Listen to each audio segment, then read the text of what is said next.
Hey everybody. Thank you for joining us again on the Lori and Tall Paul Show. I'm Lori Heinzelman, leadership and career coach, and I'm joined by my co-host, Tall Paul Olson. Hello, everybody. Okay, so today's topic was actually brought to us by a listener.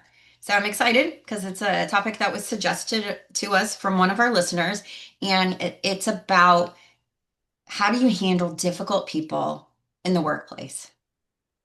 And so It's a good one. It's a good Yeah, one. and like I said, likely we all have somebody in our mind already. When we say difficult person, there is at least one hmm person that has popped into your head already that you see them as being difficult.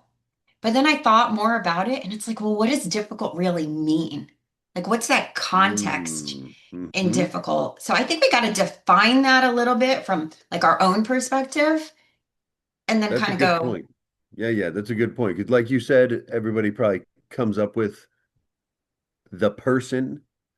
They've got the person that they've thought is difficult, and yeah, I bet it's a different type of difficult for each of yes. us. So you tell me, Paul, when you hear difficult, what comes to mind? What behaviors? Um, Negative, pessimistic.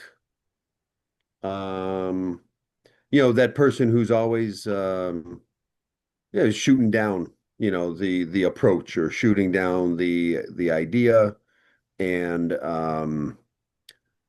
and doesn't want to listen to alternative approaches. That is usually difficult to me, probably because that's the difficult type of personality for me to work around or work with. So how about you? So I would say I think similar. Immediately negativity, someone who isn't listening to anybody, his ideas, like you said. Um, but also personality wise, when I think of difficult, I think of somebody who doesn't have much empathy for people or maybe even manners in some way. So they're rude to people, they're abrupt. They don't really care about word choice. So that's sort of Yeah. what I think Yeah, not about. real sensitive, yeah, to yeah. Yeah, to difficulty. hmm Um, for a long, long time, I thought difficult was also people who asked a lot of questions, people who questioned everything, like a Yeah, new yeah. concept or why do we have to do this? Uh-huh. What's behind it? Or why change this? And even I guess questioning or challenging your I guess like your idea, not necessarily not listening, but challenging the idea, like your idea isn't good enough.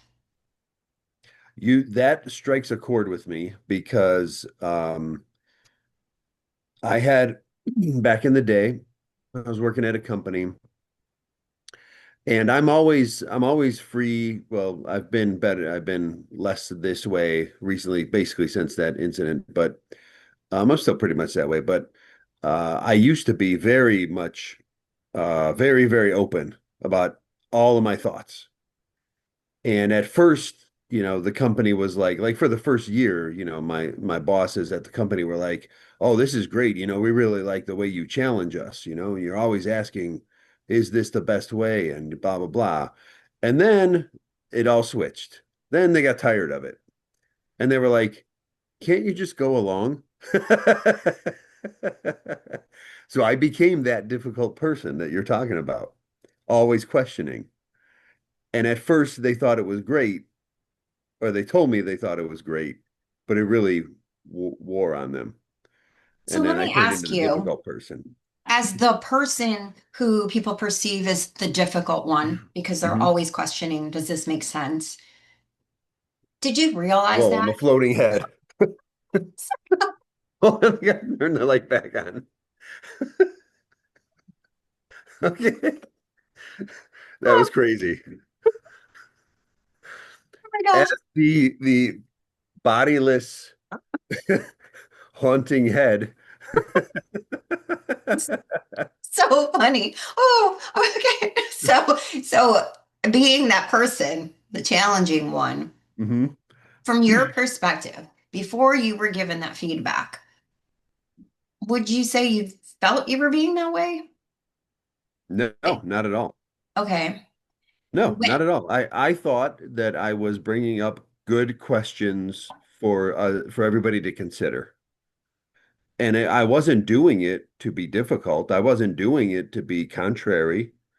Uh, I was doing it because I thought that I had valid questions and that they probably should be at least considered. So this goes along really well, actually, with an example that my husband just gave me, sort of, with feedback he had given somebody. And it wasn't the same situation where the person was always asking questions, but it was feedback that he had to deliver to the person working for him. And I'll get into that scenario, if I remember, after we talk about yours. So they told you, they gave you feedback that can't you just, go along with our idea instead of asking questions? When they told you that, how did that make you feel? If you can Well, recall. yeah, I mean, it was aggravating. Um, it was aggravating because, again, they had told me for a year that I was adding value, which is what ultimately what I want to do, right? When we kind of talk about, well, why do you wake up in the morning? Your why Yeah. is I want to add value, and I thought I was adding value, and then all of a sudden they were telling me that's now no longer value. And so it did, I mean, it kind of crushed me, really. So how is And that? So how was the feedback given to you? Like or like you said, for a whole year, you thought everything was great. They're telling you everything's good, and then they come back to you and they say, "Can't you just go along with our ideas?" How did that conversation happen? yeah, well, it started as the well, okay, but what we need is this. That's kind of how it started. Yeah, no, I see why you would question that, but what we need is this. It was a more subtle, that's great, but go along with what I'm telling you to do. And that's kind of like ultimately what it became from my boss, right? Is um that's great. I need you to go along with this though, because this is the decision that's been made. So did they ever directly tell you, "Why can't you just go along with this? Like, why can't you just They stop did asking eventually, questions?" yeah. Okay. Yeah. Like I said, it was kind of it started off as like mildly dismissive. The positive with the followed by the negative. Yeah. That's great, but we just need to move forward, or that's great, but we need to get going, or that kind of thing. And which then eventually led to um what why are you questioning this? That was one of the things in one of the meetings. I don't why are you questioning this? I don't understand. Not bad. Well, I'm questioning because I'm just wondering if that's really the best way to spend the money. I feel like there might be a better way to spend the money. Okay, but we just need you to go along with this. This is what's been decided. So when they questioned you, did they question you in a setting where other people were involved? So it wasn't just one-on-one? Usually it was one-on-one with the VP, Okay. but sometimes it was in meetings. Okay. So let's look at the one-on-one scenario. Yeah. We could go down so many different areas with this, but let's go one-on-one because a lot of people, particularly new leaders, they realize that they have to give feedback to people, and that it's best done in one-on-one settings. You don't want to do it in front of people Hmm. because you want to address the behavior, and one-on-one is the best scenario. So I tell you. I was going to call you Kragen. I forgot we got the we forgot to mention that Kragen might show up, who is I guess Paul's alter ego here. But Kragen in this scenario is actually the leader, in my opinion. But Kragen um, is our, if you haven't seen if you haven't heard, listened to the podcast yet, Kragen is our personification of the difficult personality. yes, and whether they're a leader or a coworker, it's a Kragen.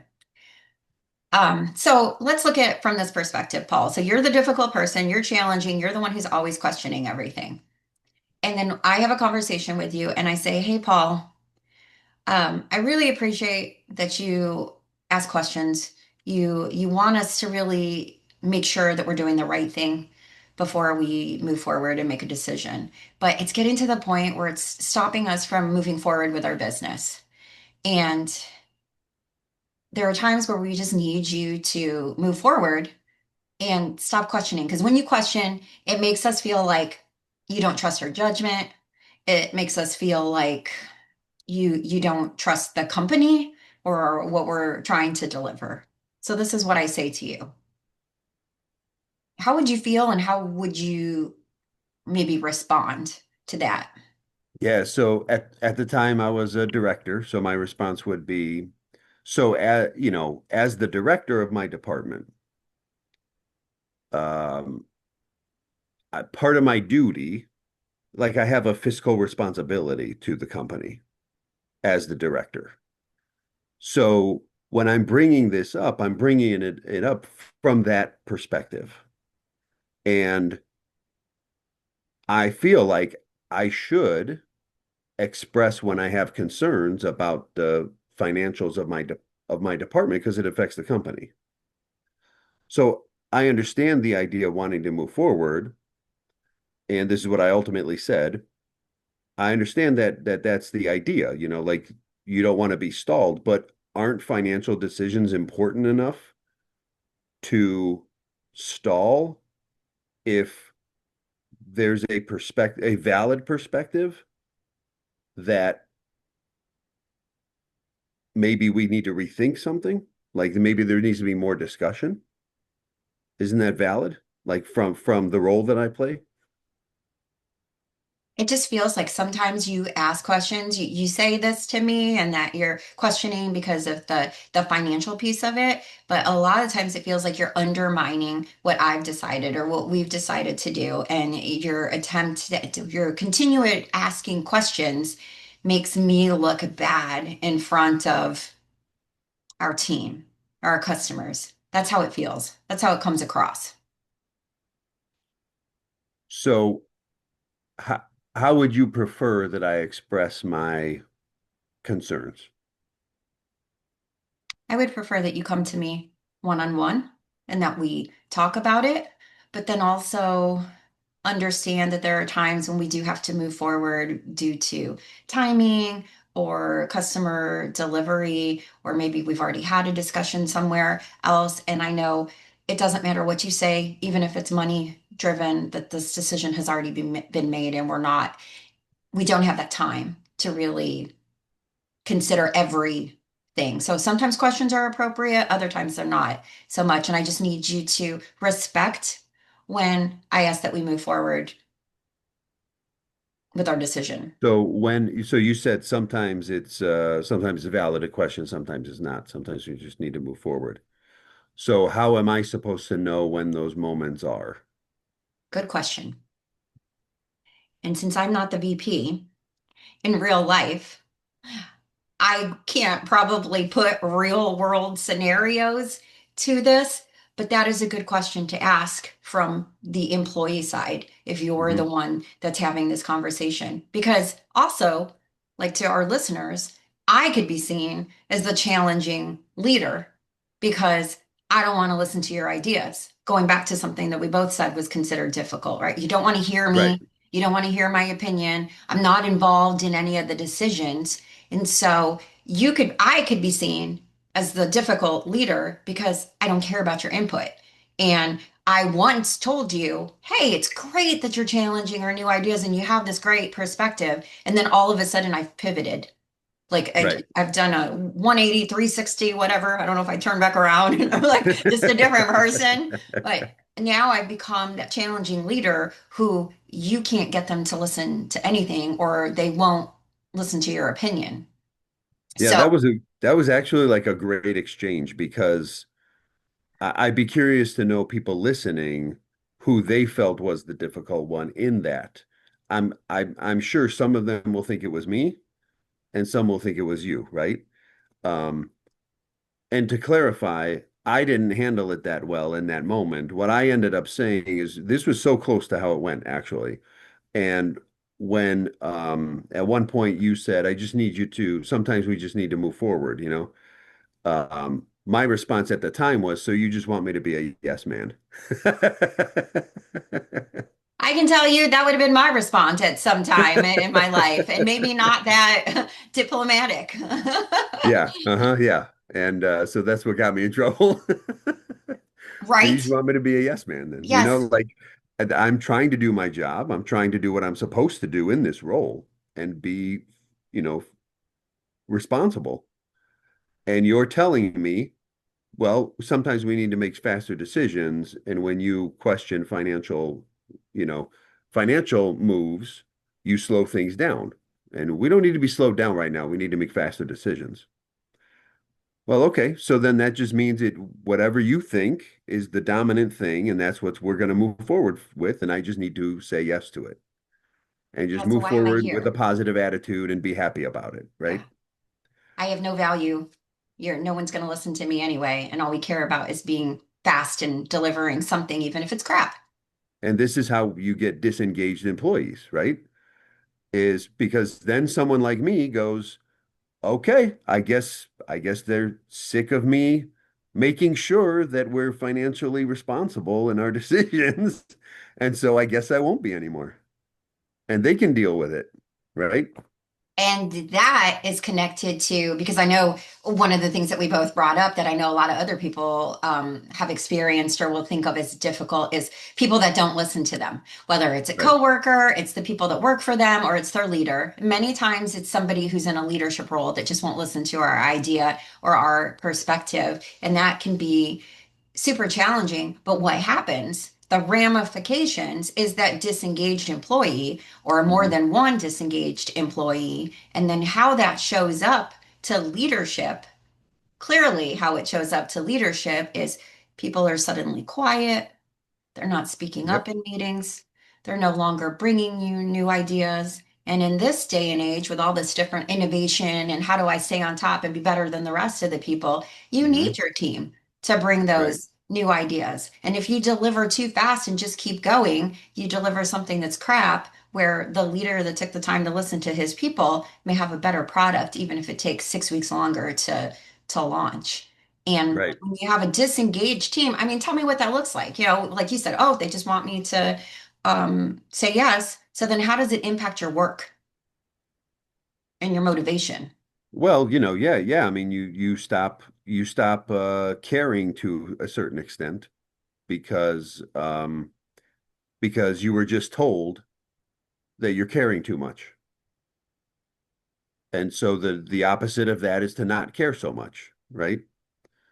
And that's the unfortunate thing. And then people actually become less productive or they become counterproductive or the work isn't that good anymore, They make or mistakes they because they make don't mistakes. care. Yeah, because they're like, well, whatever, if you're gonna make all the decisions, then I'll pass everything on to you. And then you can be the one. You want to be responsible. You want to be the one that's ultimately responsible. So guess what? I'll make you ultimately responsible. And that The does problem happen. with that though is that doesn't work as the employee because you are still viewed as responsible and the higher ups are going to be like, Paul's making all kinds of mistakes now. What's going on? Paul's passing things on. Paul seems like he doesn't care. Paul seems disengaged. And never once do they go, what did we do? Did we do something to cause that to happen? They don't do that in upper management. Upper management just goes, Paul's got a problem. It's time to write him up. Paul's got a problem. It's time to fire Paul. Um, so that's where you have to be careful as the employee. When you start to feel like you're disengaging, you really need to figure out, okay, how do I check myself in terms of my level of disengagement here? Because it's not going to be good for me.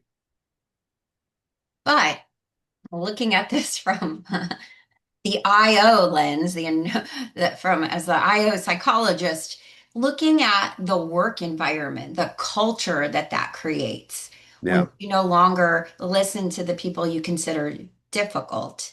because maybe they question things. And it's true. Mhm. There's different scenarios. Like if you questioned every little thing I said all the time, I'd have to say something. But I would hope that I would give you the feedback on why and how it's problematic in the workplace and how we can work together to make it better. And Right. that's the thing that I hope that you keep saying, like you keep saying the disengaged part. And what I hope leaders or new leaders take away, if they're listening, is if you start to notice that, like someone who was once stellar or very involved suddenly move in the other direction, now they're just doing the bare minimum. They're no longer talking. Maybe they're not even going out to lunch with people or something that's completely different from their Or normal complaining a lot routine. is another one. So that's Yeah. another symptom. Ask yourself as the leader, what's changed? What am I not doing? Right. That burden should also be on the leader to think about, am I really creating the proper work environment for my team and this difficult person or this person who's now disengaged to be successful because something has changed. And you see it all the time, like all over LinkedIn, right? When your people are no longer speaking or when they're disengaged, something has happened. And many times it's the leadership. It may not be just one person, it's the leadership. It's how things are being run in the workplace. So Yeah, that's where mutual accountability comes in. That's one of the trainings we do is mutual accountability, and we emphasize the mutual part because um as the leader, if like you're saying, as the leader, if you see that happening with people or you notice something's different, you have to look at it from a lens of mutual accountability and first say, what did I do or what did I not do here? What am I not doing? What did I change? What how did I affect the dynamic here? Because this is not the historical behavior of this person. So something has changed. Is it me? Did I do something? Let me look back on that. Let me think back on that. And then if you made some kind of change or you stopped doing something you were doing before, you got to address that with the person. Hey, I've kind of noticed a change and kind of started like around this time. And if I'm remembering right, I think at that time I did this. Did that did that have like an effect on you that maybe I wasn't aware of? and even if you can't recall the specific situation, even if you don't know. I've thought about it as a leadership. Maybe I'm still that person that's still learning. Maybe I'm still very fixed in my own mind, but I'm trying to get better. So I want to understand why Paul is no longer engaged in the meeting. Then we could have a conversation where I just come to you one on one again Hmm. and say, I've noticed it. I've noticed that you're not as engaged as you used to be, that you're not speaking up in meetings anymore or you're actually complaining a little bit more, and that's unusual for you. Tell me about that. What's Yeah. happening? What's going on? We've talked about the phrase in the past, help me understand. Yes. Hmm. Help me understand your perspective. Help me understand your situation. And that gives, well, it sets the tone. It helps to, that you've noticed, and then it gives the employee space to tell you how they're feeling, and hopefully you hear it. You hear Right, it, right. consider it, and make whatever change is necessary. So that's a good And back example. and connecting it back to the example of the role play that we did, it's okay. So from both sides, right? From the boss side, it's help me understand how you're thinking of this as something that is a big enough concern that we should kind of continue exploring it. And then from the employee perspective, so help me understand how my questioning of this um, is such an obstacle to moving forward, right? That help me understand question is just great. Help me understand. That is a good one. Or how can I help you? That's another one that Hmm.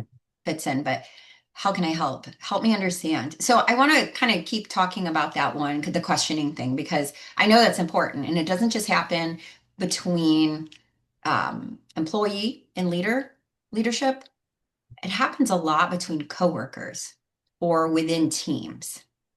Maybe Yeah. I shouldn't say a lot. I'm just speaking from my own experience, but it feels like almost any team I've been on, there's been somebody who has questioned something. But what I'm thinking of here is I'm thinking of, let's say I speak up in meetings all the time, and I do now because I'm old and don't care.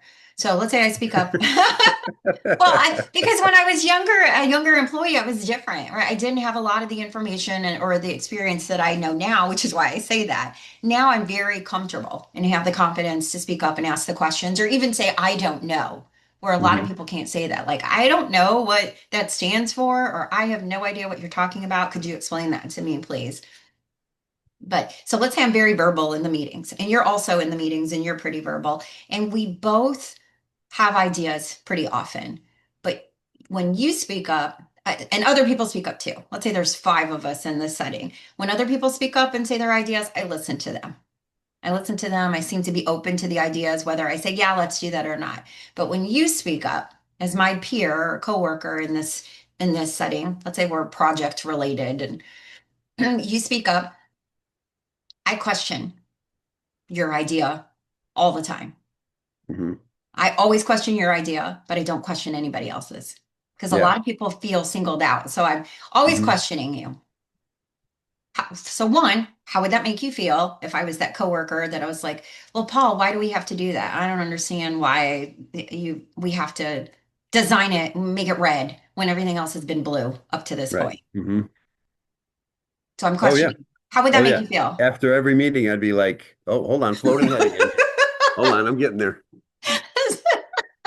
This is making for a great episode. It's like Casper, the friendly ghost, or when someone has the invisibility, the what is it, the invisibility cloak, and Yeah. part of them disappears. And So just very quickly to explain that to the audience, I tried to make an electrical repair in my house, and I'm no good doing electrical. And so there we go. Okay.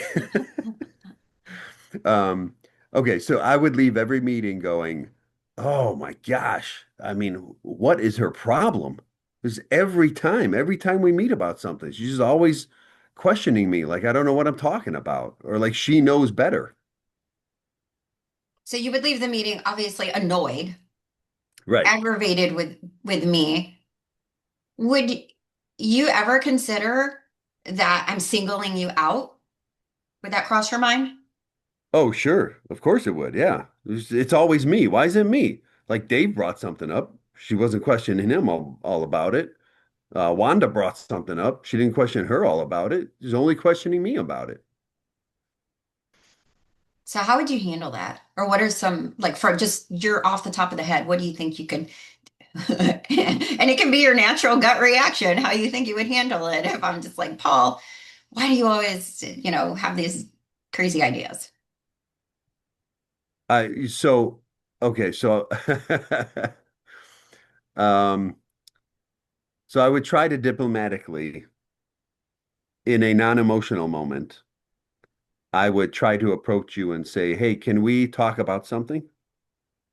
Um in the last three meetings, we've all been batting around this and that and yada yada. And um, everybody brings up ideas and it's really constructive and it's great. And however, it feels like it feels like you tend to have you. I'm trying not to say you, but okay, I'm just going to say it. It feels like there's something about my approach to things that makes you question.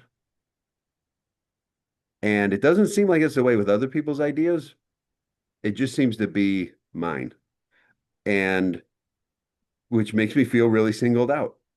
I'm just curious. Maybe we just don't see it the same way. Have you noticed that? Is that something that is kind of like purposeful, like like you literally do not understand the way I think, or is that just my imagination, or is that not intentional? That's So probably in reality how I would say it. you did it really well because that's what I was going to recommend. If people have this one-on-one interaction with a difficult person, whether it's the person who's asking all the questions and being difficult and challenging you all the time, is to remove the emotion. So if that means you wait a day, 2 days, whatever, but do it relatively close to when the behavior occurred Hmm. and take the emotion out of it. Come prepared to have the discussion without all the emotion in it and frame it just like you did. This is what happened. This is how I felt. And I'm trying to understand how you see it. It really is how it is. This is the behavior. This is how it felt. This was the outcome. This was the action. It didn't feel good. And then, am I misinterpreting that? Or like, what's really behind that? Asking the other person to share their thoughts. Hey everyone, we never want to let our episodes go too long, so we're gonna pause this one, and this will be episode one, and then we're gonna come back later with episode two. So thanks for watching, and we hope that you come back for the second one.